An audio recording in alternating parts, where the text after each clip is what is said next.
하나님만을 예배해야 합니다. 아멘. 더 크게 한번 해볼까요? 하나님만을 예배해야 합니다. 아멘. 오늘 미가 4장 1절 2절 상반절을 제가 다시 읽어드리겠습니다. 끝날에 이르러는 여호와의 전의 산이 산들의 꼭대기에 굳게 서며 작은 산들 위에 뛰어나고 민족들이 그리로 몰려갈 것이라.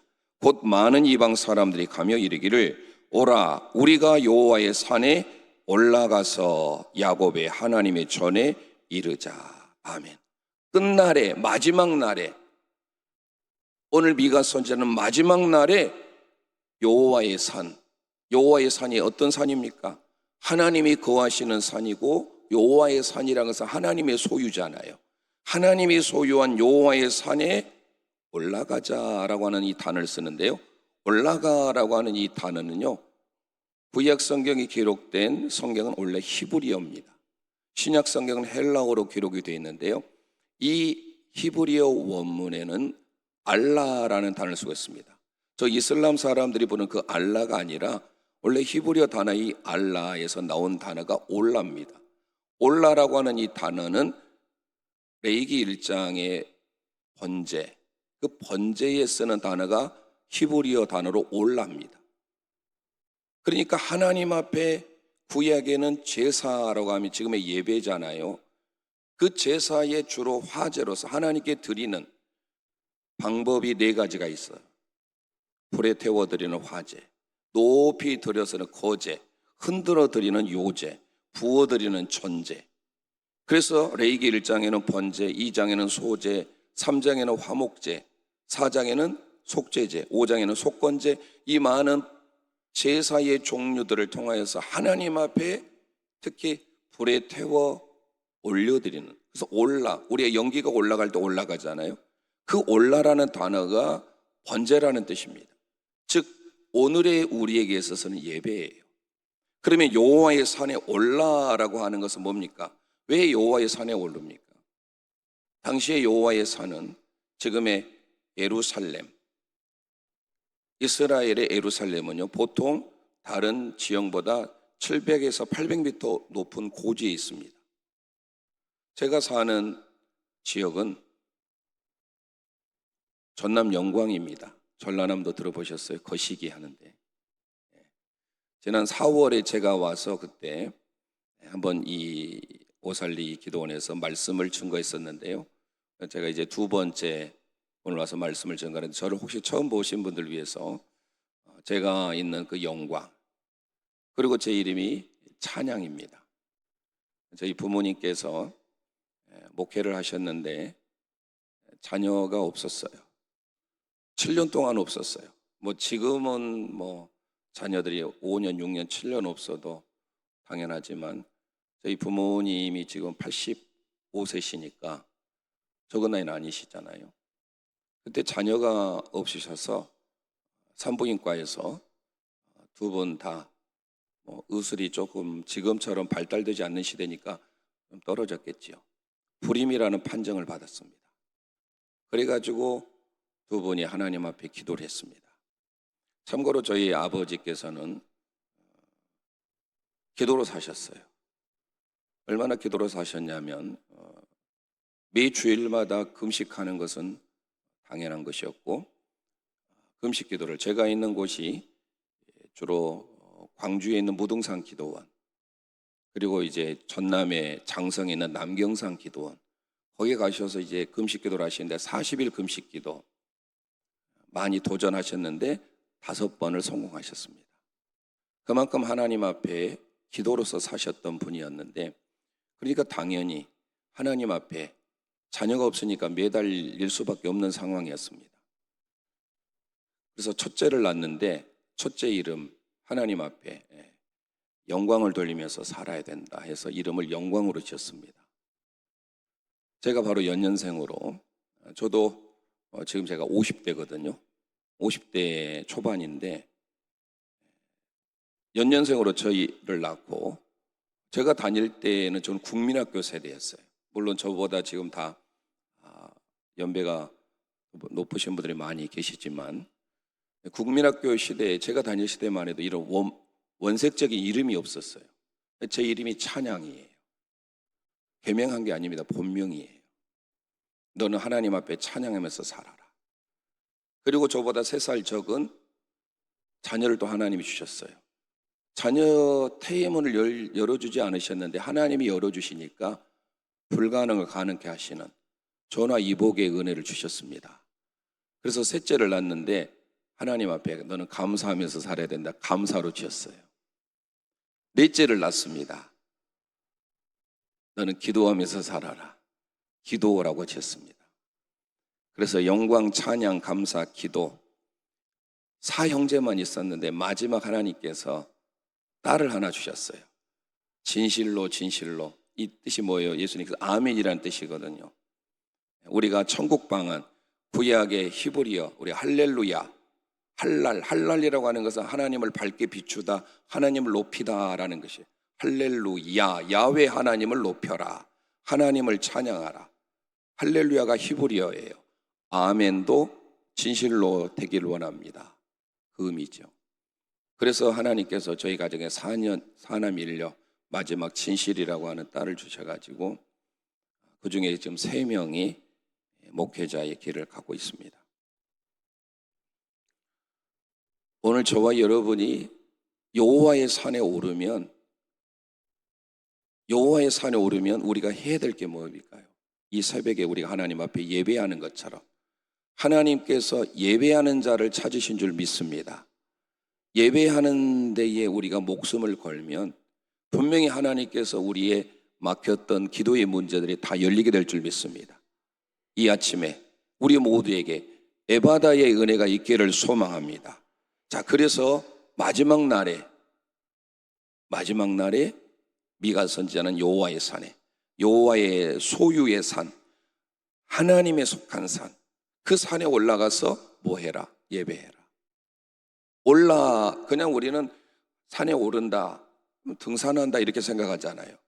이스라엘 민족에게 있어서는 여호와의 산에 올라간다라는 표현이 뭡니까? 예배한다라는 거예요. 믿음의 조상 아브라함에게 하나님께서 백세에 이삭이라고 하는 이츠하크, 웃음이라고 하는 이삭의 아들을 주었습니다. 하나님께서 갑자기 그를 번제로 드리래요. 그의 마음에 온전한 순종을 하나님이 보시기를 원하신 것이었죠. 정말로 아브라함은 하나님의 명령에 순종해서 모리아라고 하는 곳으로 갑니다. 이 모리아는 성전산이라고 알려졌습니다. 예루살렘의 도시 안에는요, 산이 크게 3가지 종류의 산이 있어요. 흔히 말하는 성전산, 시온산, 그리고 하나님 앞에 겟세마네 동산에 기도했던 감난산.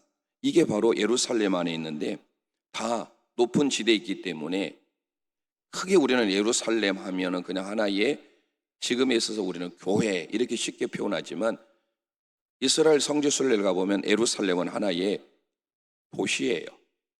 그래서 예루샬라임, 이르라고 하는 것은 도시요, 샬라임, 샬롬의 도시라는 뜻이 예루살렘이에요. 그 예루살렘에 올라가서 그들이 하나님 앞에 뭐 합니까? 예배를 드려요. 그리고 그 예루살렘에 있던 구약의 아브라함에게 하나님께서 모리아라고 하는 곳으로 가서 그를 번제로 드리려고 합니다. 창세기 22장 2절을 제가 읽어드리겠습니다.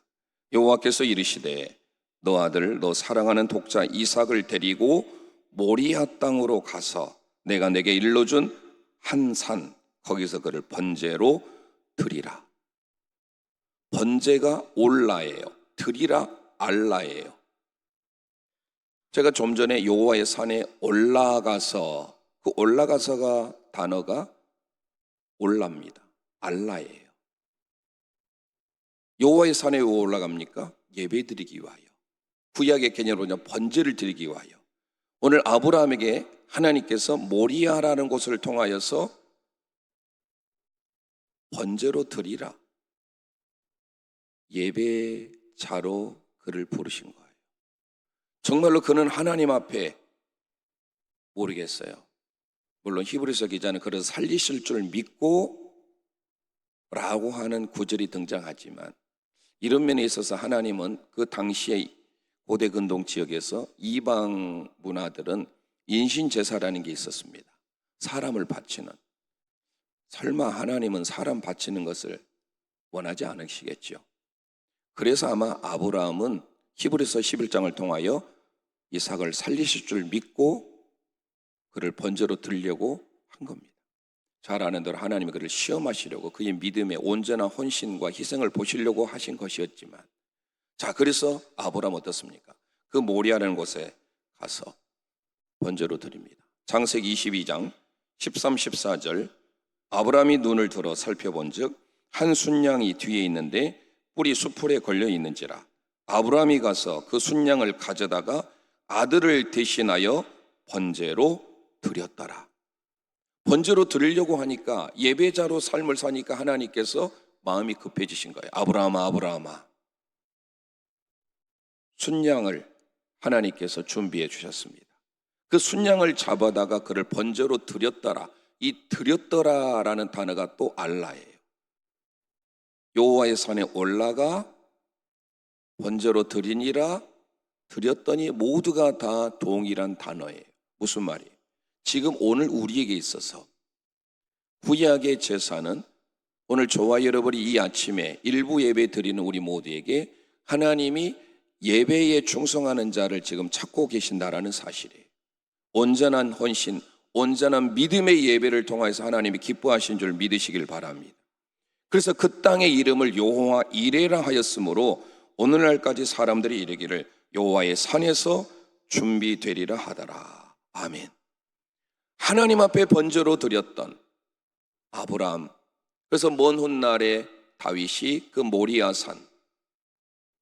모리아산이 바로 아라우나의 타작마당이 되었고, 그의 아들 솔로몬이 그곳에 솔로몬 성전을 짓게 됩니다. 그리고 먼 훗날 예수님께서 골고다에 달리시게 된 것이죠.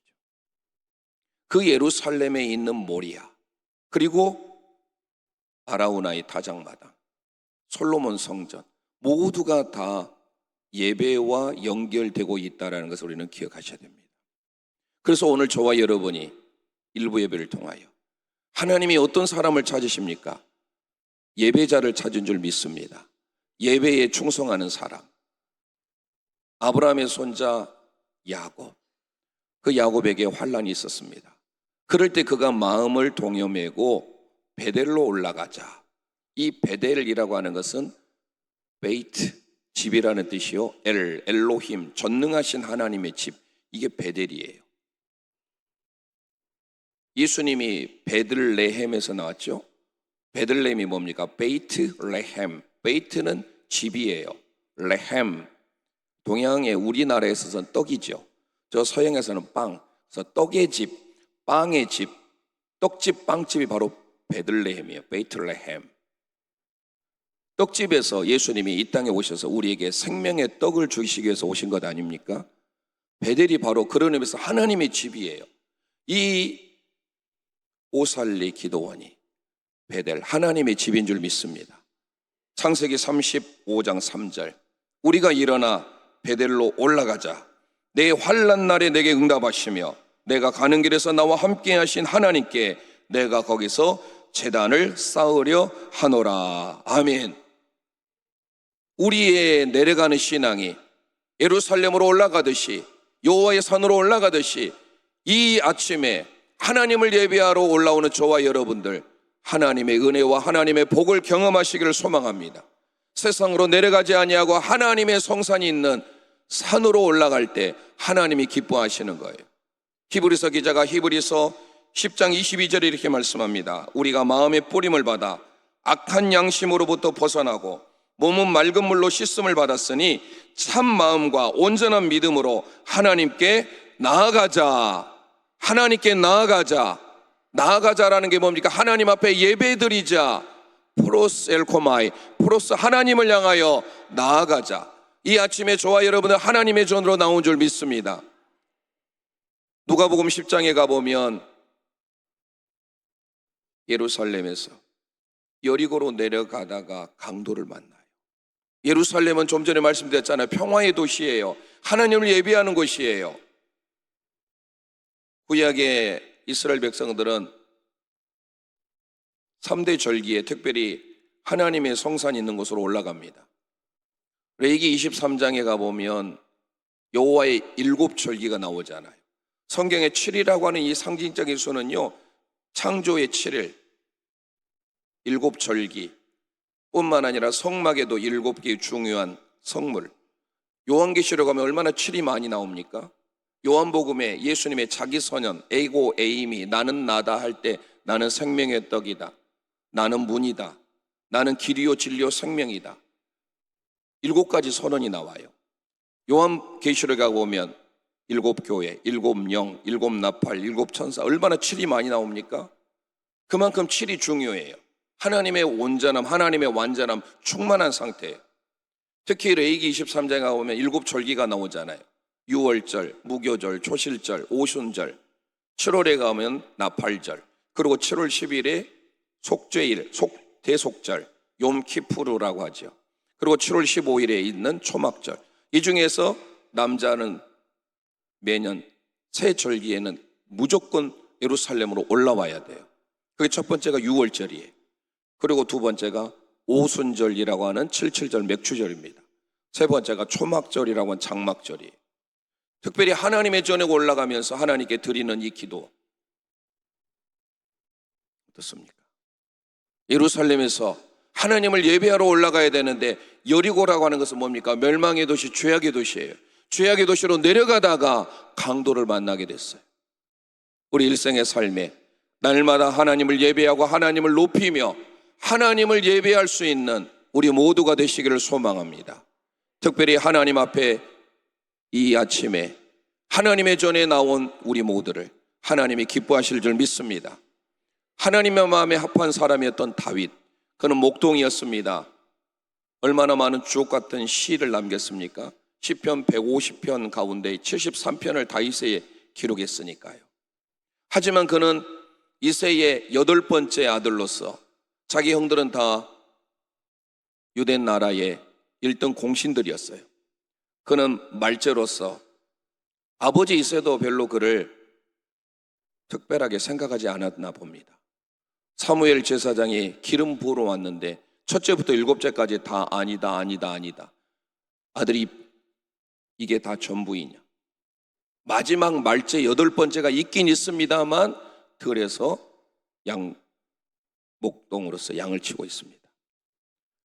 그런데 그를 과연 데려와 보니 그에게 기름을 붓지 않습니까? 그런 다윗이 하나님의 은혜로 왕이 되었습니다. 그런데 그의 충신이었던 우리야, 얼마나 아름다웠는지 우리아의 아내 밧세바를 보고 그는 6계명, 7계명, 8계명, 9계명, 10계명을 다 범합니다. 살인하지 말라, 간음하지 말라, 도둑질하지 말라, 남의 이웃을 탐내지 말라. 우리아 장군을 제일 앞에 보내서 죽게 만들고 지금으로 보자면 끔찍한 범죄를 저질러요. 그걸로 인하여서 그는 얼마나 하나님 앞에 침상에서 눈물로 회개하면서 배를 띄울 정도로 눈물을 많이 흘립니까? 지금으로 보자면 그는 죽어 마땅한 사람이지만 왜 하나님께서 그를 사도행전을 통해서 내 마음에 합한 사람이라고 했을까요? 다른 것 아니에요. 그는 예배의 목숨을 걸었기 때문에 그렇습니다. 한 구절만 제가 읽어드리겠습니다. 시편 27편 4절. 내가 여호와께 바라는 한 가지 일, 그것을 구하리니 곧 내가 내 평생에 여호와의 집에 살면서 여호와의 아름다움을 바라보며 그의 성전에서 사모하는 그것이라. 아멘. 다윗은 하나님 앞에 예배자였습니다. 하나님이 기뻐하시는 예배자였기에 그는 우리가 생각할 때 끔찍한 범죄를 저질렀지만 그럼에도 불구하고 하나님이 그를 내 마음에 합한 자라고 여겼던 것은 하나님이 원하시는 예배자로서 삶을 살았기에 그렇습니다. 오늘 이 기도원에 나온 우리 모두가 하나님이 원하시는 예배자가 되시기를 소망합니다.